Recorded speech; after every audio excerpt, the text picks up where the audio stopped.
know that there are best practices for managing, maintaining, and keeping that perfect carpet of green grass?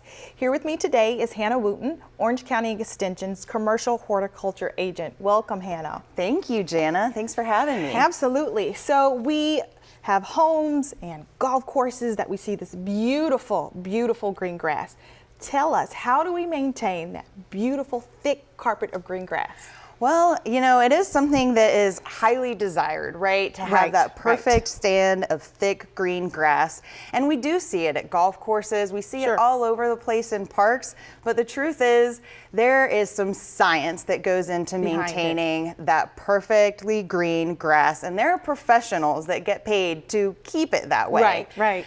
But there's some things that we can do just in our own home landscape to make sure that we can keep that nice thick layer of green grass. Right. And it's all about following the proper steps to do it.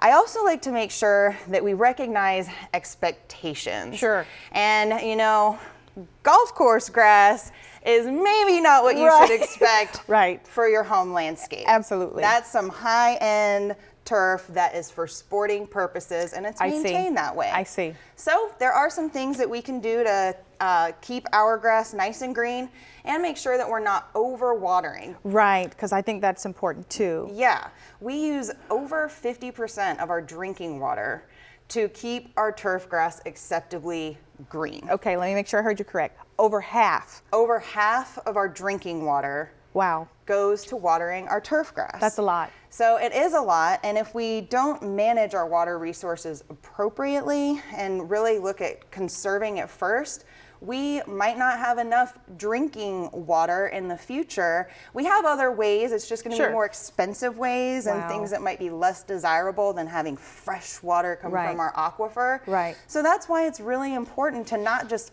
overwater your grass. Sometimes that even can lead to more issues. Wow, and selfish of me to think this, but you know, of course, we want to preserve natural resources. We need clean drinking water, but we still want that green grass too. So that's what I'm saying. It's can we do both? Is it possible? Yes, it's absolutely possible to do both.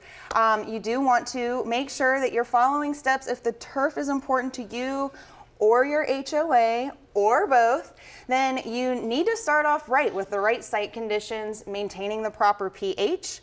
Then you have to make sure you have enough sunlight, a minimum of 6 hours of sun. Interesting. Full sun every single day. Then you also need to be mowing at the proper height, and that is going to depend on the turf grass that you're working with. And I think that's an important fact because we really don't consider that when we think about our grass. We don't think about mowing. And folks think about that really low layer golf course grass, which is beautiful. Yes. But really our St. Augustine grass, our most common turf grass, likes to be mowed a little bit higher, somewhere around 3 inches. And that will help keep things thick. Then you need to make sure that your irrigation is nicely calibrated so you're not missing any spots. That's where weeds will grow. So then you'll have to deal with those later. So making sure your irrigation is good, and then if you have weeds or think you might have some pest issues, then treat that kind of on a case-by-case basis. Scout it, look for the issues, and that's when you should reach out to your extension office. Absolutely. So what can I do as a homeowner if I wanted to keep this grass, but I don't want to overwater? What can I do? So think about where it's important to have that turf grass. If you want to have an area for play, for your pets to run around, anything like that. But otherwise, think about Florida-friendly landscape plants. Awesome. These can be very successful and beautiful with a little bit less water. And we have a lot of information about other plants that you can include in addition to your lovely turf grass so that you can lower that water requirement and still keep things beautiful. Awesome, awesome. Now you know how you can have that beautiful green grass without overusing water. Thank you so much, Hannah, for being here today. Thanks, Jana. Absolutely awesome.